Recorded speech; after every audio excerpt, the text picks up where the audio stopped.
Bună, dragilor, și bine ați venit la o nouă citire.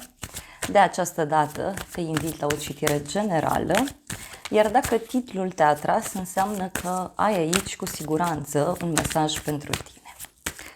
Îți mulțumesc pentru că mă urmărești, îți mulțumesc pentru că mi-ești alături. Dacă vrei și tu o citire pentru sufletelul tău, te invit cu drag pe aplicația de tarot Cristina Zurba, disponibilă atât pe iPhone cât și pe Android. La baza pachetului avem Cavalerul de spade, 8 de monede, Regele de spade. Adică și cum cineva aici ți-a întrerupt programul sau poate să reprezinte și un personaj important din viața ta. Este vorba despre cineva care a tot amânat ceva anume sau care s-a mișcat foarte lent sau care se mișcă lent. Poate să fie și o persoană din zodie de aer, Gemeni, Balanță, Vărsător, sau o persoană foarte rațională, o persoană foarte rece. Omul ăsta a stat, a gândit, a analizat și deodată așa, uite, acum își schimbă modul de a acționa, își schimbă modul de a comunica. Da? Persoana aceasta este hotărâtă să lupte, este hotărâtă să acționeze împotriva unui inamic sau e pregătit să meargă la război, cum s-ar spune. 8 de monede. Da? Și este despre a acționa. Mai poate să însemne și faptul că aveți aici legătură cu o persoană mai impulsivă din fire, cineva care are stări, ba e foarte molcom, se mișcă greu, ba e foarte dur, da? Și e agitat. Dar e clar aici și o perioadă în care te concentrezi foarte mult asupra detaliilor. În plan personal avem 7 de spade. Da? Deci cineva aici care încearcă să fie diplomat cumva. E o persoană care încearcă cumva să mintă, să trădeze, doar că este prins într-o capcană sau urmează să fie prins într-o capcană. Poate niște minciuni care au fost sau niște minciuni care sunt. Și avem și asul de spade. Deci aici e clar, urmează o hotărâre în legătură cu niște minciuni sau în legătură cu o trădare. Mai poate să însemne și o veste clarificatoare care apare, un mesaj pe care îl primești. Mai pot să văd aici totuși o persoană foarte înțeleaptă, foarte sigură pe ea. Dar poate să însemne și o decizie importantă. Hai să vedem 7 de spade. Da? Despre ce vorbește.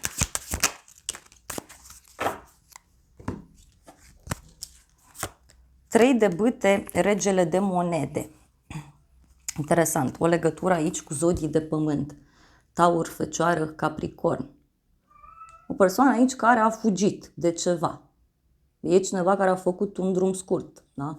E ca și cum ai vrut să vorbești ceva cu prietenul respectiv, cu persoana respectivă și omul ăsta a fugit. Sau încearcă să se sustragă de la ceva anume. Uite, avem îndrăgostiții, lumea. Deci omul ăsta e conștient dacă un capitol s-a închis. Sau poate chiar evită această închidere. Hai să vedem asul de spade.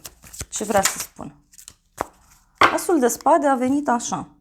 9 de cupe și asul de bâte. Deci aici urmează o bucurie mare pentru tine. Poate să fie și un moment pasional, poate această persoană care a fugit acum se întoarce cu fapte, da? Sau se întoarce foarte hotărâtă, dar în unele cazuri simte aici o nouă energie. Deci fie te duci și cunoști pe cineva nou sau te împrietenești cu o persoană nouă, pentru că nu e neapărat vorba de dragoste. Da? Pentru alții este aici, simt eu, un moment în care ziceți, uite, gata, am luat o decizie, mă duc să-mi fac poftele, mă duc să fac ceea ce îmi place, ceea ce mă liniștește, ceea ce mi-aduce bucurie, împlinire. Unii parcă vreți să dați la spate, uite, o apăsare foarte mare. Mai vreau o carte.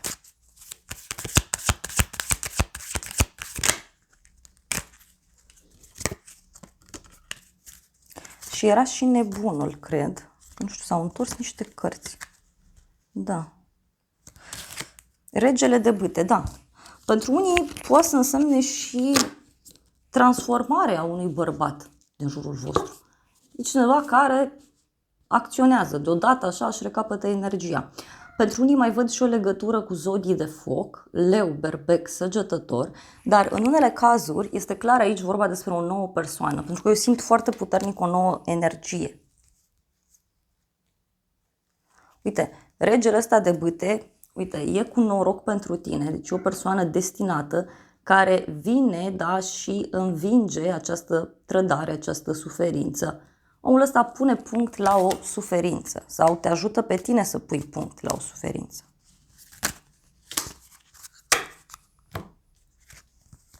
Am mai sărit câteva cărți. Da, e clar aici. Deci, poate să fie de asemenea pentru unii și o persoană foarte înțeleaptă. O legătură și cu zodia fecioară în unele cazuri, deci o persoană înțeleaptă, o persoană muncitoare, o persoană care este foarte atentă la detalii, este foarte rațională. Dar aici eu văd clar o bucurie, o schimbare bruscă, da, care vine. Asul de cupe, îndrăgostiții, dragilor, da, poate să reprezinte și un nou început în dragoste, pentru unii. Apoi avem diavolul, o legătură cu zodia Capricorn. Poate ești într-o perioadă în care te concentrezi foarte mult pe bani sau încerci pe cât posibil să deții controlul asupra banilor, asupra muncii, asupra oamenilor din jur, dar văd aici că în unele cazuri fie muncești prea mult, fie este vorba despre o teamă, da, pe care o ai. Marea Preoteasă. Aici în unele cazuri văd că te informezi foarte mult în legătură cu o pasiune pe care o ai. Dar mai poate să însemne și că urmează să afli niște secrete importante. Sau să ai o discuție cu o persoană suspusă, cu o persoană sigură pe ea.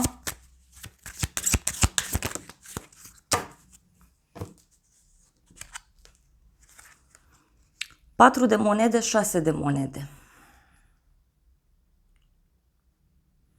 O legătură aici cu ideea de bani. Poate să fie un moment în care ești foarte hotărât să mergi să-ți cumperi ceva pentru sufletul tău sau mai poate să însemne și faptul că ești foarte chibzuit pe bani.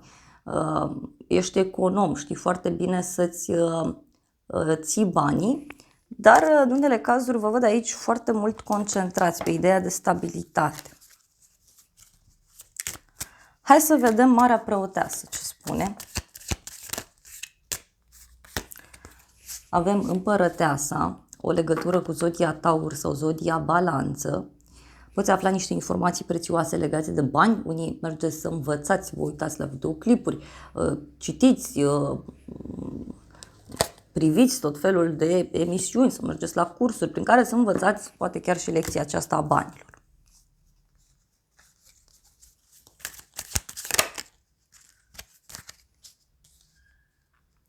Doi de bâte. Este o veste importantă pe care o primești de la o femeie care e la drum lung, dar poate să fie și un moment aici în care vrei să stai tu cu tine, să-ți faci niște planuri de viitor, să te concentrezi mult asupra situației tale materiale, dar pentru unii văd niște bani, da, care vă vin. Surpriza e Valetul de cupe și Împăratul. Wow! Surpriza, uite, poate să vină de la un bărbat cu autoritate asupra ta. Poate să fie un prieten important, șeful, o companie mare, partenerul. Sau pentru bărbați poate să fie și o femeie, da, care e ceva mai dur, e mai masculină așa din fire. Și Valetul de cupe vorbește despre o invitație pe care o primești. Poate o persoană care vrea să vină către tine sau te invită undeva. Hai să vedem, Pajul de cupe. Simt eu că e o persoană foarte hotărâtă. Uite, 7 de monede. Cineva care vrea să aveți o discuție legată de un copil, de o sarcină, un proiect, ceva ce merge greu, dar mai poate să însemne și o veste bună pe care o primești legată de o sumă de bani. Mă uitam că pisica e pe aici. 5 de monede. Surpriza e că, uite, cineva îți spune, uite, gata, abandonez banii, abandonez așteptarea sau las proiectul în urmă.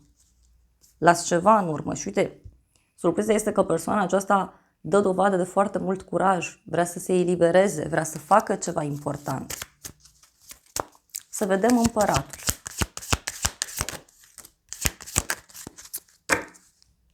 Avem Steaua și Moartea, o legătură cu zodia Vărsător, zodia Scorpion.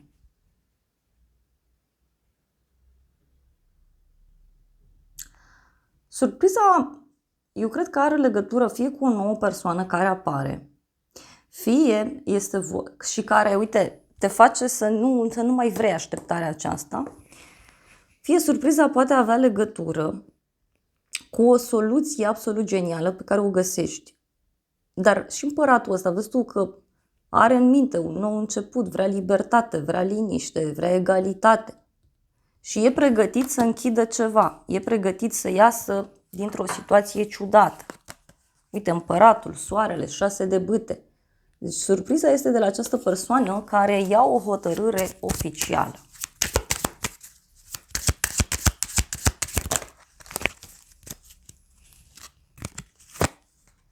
Magicianul, Regina de Spade, și persoana aceasta are niște planuri foarte bine puse la punct.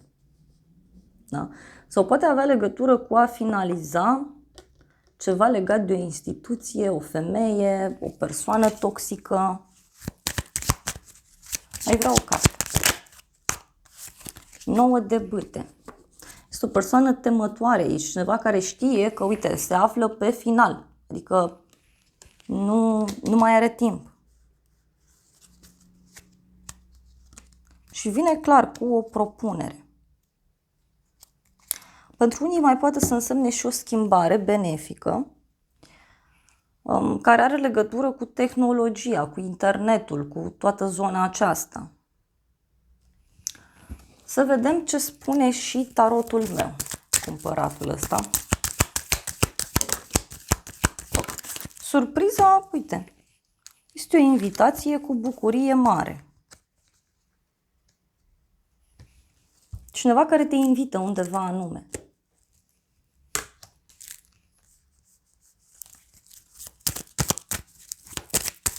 Ia să mai vedem.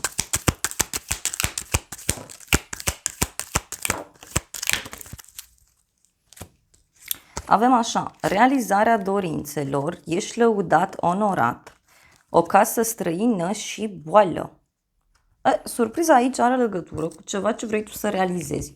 Legat de o problemă care ține de o instituție, de o casă, poate chiar o problemă legată de ideea de familie.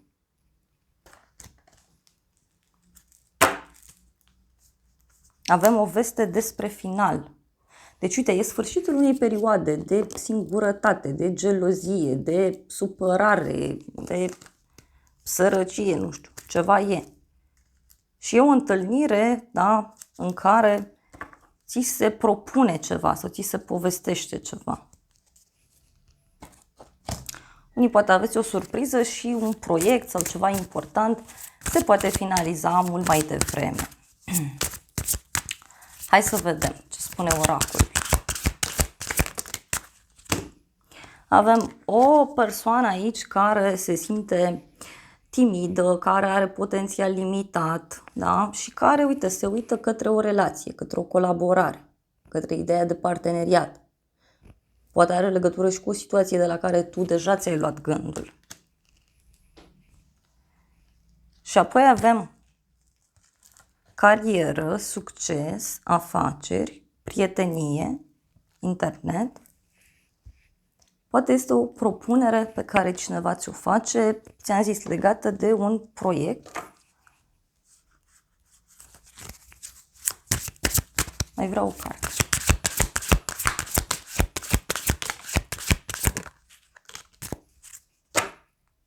Interesant. Deci avem așa, un bărbat matur, o nouă iubire sau o nouă persoană și destin, șansă. Eu cred aici că apare cineva nou în viața ta.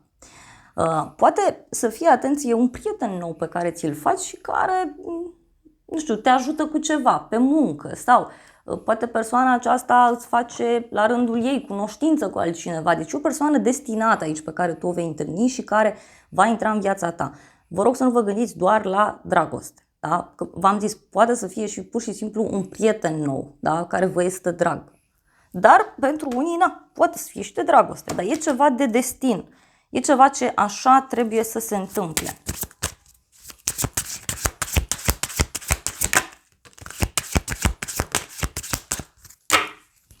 Și avem aici așa un rege de gheață, un șef, un antreprenor. Este o persoană sigură pe ea, foarte bine organizată. Persoană valoroasă sau cineva care îți găsește valoare. Și uite, avem familie, cineva care se uită spre casa ta. Este o persoană care s-a distrat mult la viața sa, doar că acum parcă ar vrea ceva stabil, parcă ar vrea ceva serios. Să vedem și acest oracol ce spune.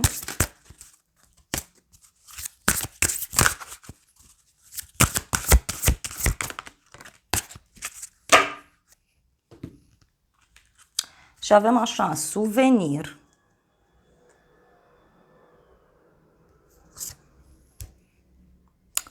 Apoi avem protecție, purificare. Purificare și mai e o carte, ok, masculin. Eu cred aici că este vorba despre cineva care vrea să te protejeze, dar în același timp este o persoană foarte sinceră, care vine către tine așa cu sufletul deschis. Și uite, surpriza are legătură cu ideea că aici se ajunge la echilibru, la stabilitate.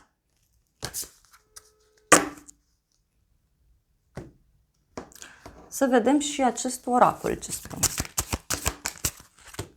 Căsătorie, deci situația aceasta se finalizează cu o căsătorie. Decepție, da? Cineva poartă o mască falsă în relație. Și apoi avem iartă și învață. Pe cât vei face pace cu trecutul, pe atât experiențele tale în dragoste vor fi mult mai frumoase în momentul prezent. Frumos, deci pentru cei mai mulți dintre voi este fie despre o relație de care aflați că are probleme, fie este despre a trece cumva aici de la o extremă la cealaltă. Uite, avem și că banii și cariera sunt un factor care afectează viața ta amoroasă.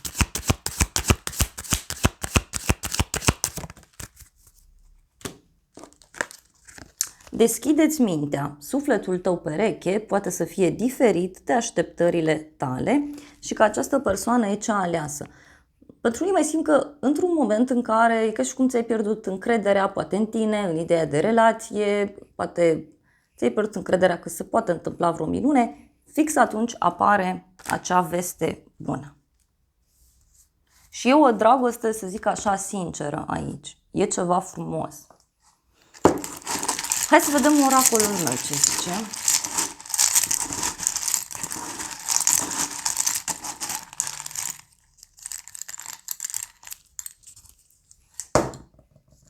Avem așa, petrecere, amiciție, zodia leu. Avem mesaj, veste rea. Inițiala B, blond sau blondă. Albastru, conversație. Avem întuneric, non-culoarea negru. Ce o să te mire? Trezirea sufletului.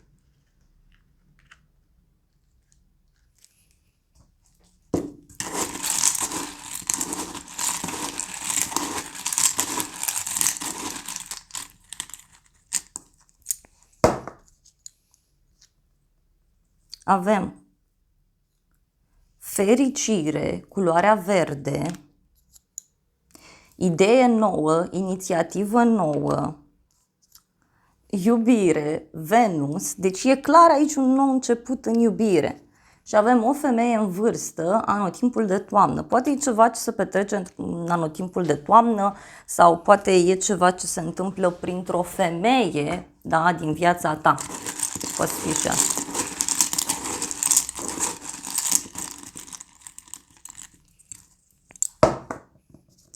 Bărbat tânăr, luna martie, cifra 3, zodia Berbec, zodia Pești, noutate la drum lung, primăvară, deci e ca un anotimp de primăvară care se petrece în viața ta. Și apoi avem blândețe, femeie. Interesant. Hai să vedem și oracolul orelor. Vreau să văd un mesaj. Surpriza. Avem așa. Ora 9 și 9 minute. Intuiție. A fi umil. Apoi avem ora 1 și 10 minute. Protecție, intuiție, din nou. Și cineva care vrea să te protejeze. Ora 12 și 21, relație, iubire, sentiment. Deci este clar vorba aici despre iubire pentru mulți dintre voi. Iar apoi avem 5 și 5 minute, transformare, metamorfoză, reușită. Surpriza este o transformare care apare în dragoste, să știți. Sau o transformare care are legătură cu ceva important pentru suflet. Și avem iertare, toleranță și a deschide sufletul. Dragilor, acestea au fost previziunile de această dată. Și uite, încă ceva. Mai avem aici manifestare, curaj. Cineva care dă dovadă de curaj. Acestea au fost previziunile de această dată. Eu îți mulțumesc pentru prezență, te îmbrățișez cu drag, sper din suflet să-ți fie de folos informațiile și să ne revedem cu bine și data viitoare. Eu îți doresc să ai parte de o zi sau de o seară cât mai frumoasă.